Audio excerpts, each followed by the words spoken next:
Hello అండి, good morning. నా పేరు డాక్టర్ శశివర్ధన్ జంజరాల. నేను టీఎక్స్ హాస్పిటల్ బంజారాహిల్స్ బ్రాంచ్లో కన్సల్టెంట్ ఇంటర్వెన్షనల్ కార్డియాలజిస్ట్గా వర్క్ చేస్తున్నాను. సో ఈరోజు మనము పేస్ మేకర్ గురించి తెలుసుకుందాము. What is pacemaker and అది ఎక్కడ యూస్ చేస్తారో, ఎందుకు యూస్ చేస్తారు అనేది. సో ఇది మన హార్ట్ యొక్క అనాటమీ, అంటే లైక్ ఈజీగా అర్థం అవడం కోసం ఇలా కట్ చేసి పెట్టాము. సో మన హార్ట్లో 4 ఛాంబర్స్ ఉంటాయి. ఈచ్ ఛాంబర్కి ఒక పేరు రాసి ఉంటుంది. లైక్ ఎట్లయితే మనకి ఒక నేమ్స్ ఇచ్చామో మనము, సో అట్లనే మనం ఛాంబర్స్కి కూడా ఒక పేరు పెట్టుకున్నాము. లైక్ దీని రైట్ ఏట్రియం అని, దీని లెఫ్ట్ ఏట్రియం అని, దీని రైట్ వెంట్రికల్ అని, దీని లెఫ్ట్ వెంట్రికల్ అని పేర్లు పెట్టుకున్నాము. ఇవి ఏంటి అంటే ఛాంబర్స్. ఈ ఛాంబర్ ఇది కాంట్రాక్ట్ అయితేనే బ్లడ్ ఇక్కడ నుంచి ఇక్కడికి వెళ్తుంది, ఇది కాంట్రాక్ట్ అయితేనే బ్లడ్ ఇక్కడ నుంచి దీని ఇట్లా ముందుకు పాస్ అవుతుంది. So this is the phenomena. ఇది అందరి హార్ట్స్లో సేమ్ కామన్. సో మన బాడీలో బ్లడ్ అంతా కూడా ఫస్ట్ కుడివైపు హార్ట్కి వస్తుంది, దాని రైట్ ఏట్రియంలోకి వస్తుంది, అక్కడ నుంచి రైట్ వెంట్రికల్కి వెళ్తుంది, రైట్ వెంట్రికల్ నుంచి లంగ్స్కి వెళ్తుంది. ఇక్కడ లంగ్స్కి వెళ్ళిన తర్వాత అది ఆక్సిజనేట్ అవుతుంది, ఆక్సిజన్ తీసుకున్న తర్వాత then it got backs to left atrium. Left ఏట్రియంకి వెళ్ళిన తర్వాత అక్కడ నుంచి లెఫ్ట్ వెంట్రికల్కి వెళ్ళి మళ్ళీ బాడీకి వస్తుంది. So this is the normal path system. Like అంటే హౌ మనం చేసేది సిస్టమ్ ఎలా ఉంటుందంటే ఇలా మన బాడీలో ఇలా సర్క్యులేట్ అవుతుంది. సో ఇక్కడ దీని ఫంక్షన్ ఏంటంటే ఇప్పుడు ఈ ఛాంబర్స్ అన్ని కూడా ఒక కోఆర్డినేటెడ్ ఫంక్షన్ లెక్క యాక్ట్ చేయాలి. అంటే ఒక సీక్వెన్స్, ఈ ఛాంబర్స్ కాంట్రాక్ట్ అయిన తర్వాత ఈ 2 ఛాంబర్స్ ఒకేసారి కాంట్రాక్ట్ అవ్వాలి. That's how it has to function. God అలా క్రియేట్ చేసి పెట్టాడు మనల్ని. సో ఇప్పుడు ఇది ఇలా కోఆర్డినేటెడ్ ఫంక్షన్లో వెళ్ళాలి అని అంటే we need switches to act it properly. So imagine మన ఇంట్లో ఒక ఎలక్ట్రికల్ కండక్షన్ లైట్స్ ఉన్నాయి. లైక్ మనం స్విచ్ ఆన్ చేయగానే లైట్ ఓపెన్ అవుతాయి. ఈ మధ్య you can see that series connections ఉంటాయి. ఒక లైట్ ఆన్ చేయగానే 2 లైట్స్ ఒకేసారి ఫంక్షన్ ఆన్ అయిపోతాయి, 3 లైట్స్ ఒకేసారి ఫంక్షన్ ఆన్ అవుతాయి. That is because of the connections which we have given. So అట్లనే మన హార్ట్లో కూడా ఒక ఎలక్ట్రికల్ కండక్షన్ సిస్టమ్ ఉంటుంది. సో ఇది ఒక స్విచ్, దీన్ని ఎస్ఏ నోడ్ అంటాము. ఈ ఎస్ఏ నోడ్ అంటాము. ఈ స్విచ్ ఆన్ అవ్వగానే ఎలక్ట్రికల్ కండక్షన్ సిస్టమ్ ఇక్కడ దాకా వస్తుంది, దీన్ని ఏబి నోడ్ అంటాము.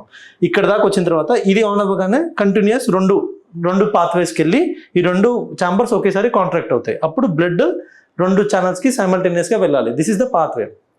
సో ఏజ్ పెరుగుతున్న కొద్ది కానీ, కొన్ని వైరల్ ఇన్ఫెక్షన్స్ వల్ల కానీ, లేకపోతే అంతకుముందు కోవిడ్ వల్ల కూడా అయినాయి. So multiple things, there are so many list ఉన్నది దానికి. ఈ కండక్షన్ సిస్టమ్ స్లో అవ్వడానికి, ఆ కండక్షన్ సిస్టమ్ ఒకవేళ స్లో అయింది అనుకోండి, సో ఇక్కడ నుంచి ఇక్కడికి ఇంపల్స్ వెళ్ళదు, అంటే కరెంట్ వెళ్ళదు. ఇక్కడ నుంచి ఇక్కడికి పోకపోవడం వల్ల ఏమవుతుందని అంటే హార్ట్ పంపింగ్ తగ్గుతుంది. తగ్గడం వల్ల ఏమవుతుందంటే పేషెంట్కి సడన్గా కళ్ళు తిరిగినట్టు రావడము, ఇట్లా పడుకొని లేవగానే కళ్ళు తిరిగి కింద పడిపోయాడు సార్, నిన్నటి దాకా బాగానే ఉన్నాడు. This is common complaint.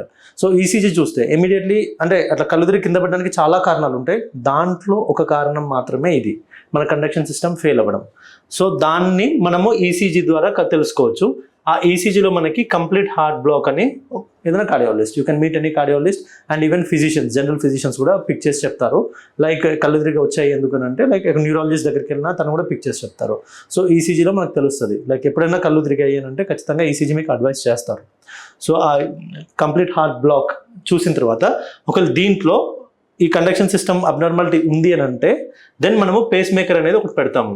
ఒక చిన్న బ్యాటరీ, ఇక్కడ చిన్న ఇన్సిషన్ ఇచ్చి ఒక చిన్న బ్యాటరీ పెడతాము. బ్యాటరీ పెట్టి ఇక్కడ నుంచి ఒక వైర్ దీనికి, ఒక వైర్ దీనికి ఇలా కనెక్షన్ పెడతాము. దీన్ని డ్యూయల్ ఛాంబర్ పేస్ మేకర్ అంటారు. సో ఇప్పుడు డ్యూయల్ ఛాంబర్ పేస్ మేకర్ పెట్టడం వల్ల ఏమవుతుందంటే ఇవన్నీ కూడా ఛాంబర్స్ కోఆర్డినేటెడ్గా ఫంక్షన్ చేయడానికి యూజ్ అవుతుంది.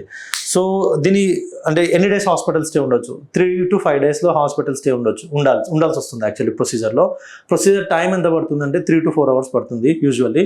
And it's very safe procedure. Patient awake ఉంటారు, కళ్ళు తెరిసే ఉంటారు, తనకేం మత్తియరు, nothing will be happening, and తను చూస్తూ ఉంటారు ఏమవుతుంది అనేది. అండ్ పోస్ట్ ఆప్ ఏమి ఇష్యూస్ ఉండవు. ది బ్యాటరీస్ లైఫ్ ఉంటుందండి. లైక్ డిపెండింగ్ అపాన్ కొన్ని 10 years లైఫ్ ఉంటుంది, కొన్ని 14-15 years ఉంటుంది, కొన్ని లైఫ్ టైం ఉంటాయి. So depending upon that the price varies and also it's relatively benign అండి చాలా. And we do it at TX hospital regularly. Thank you.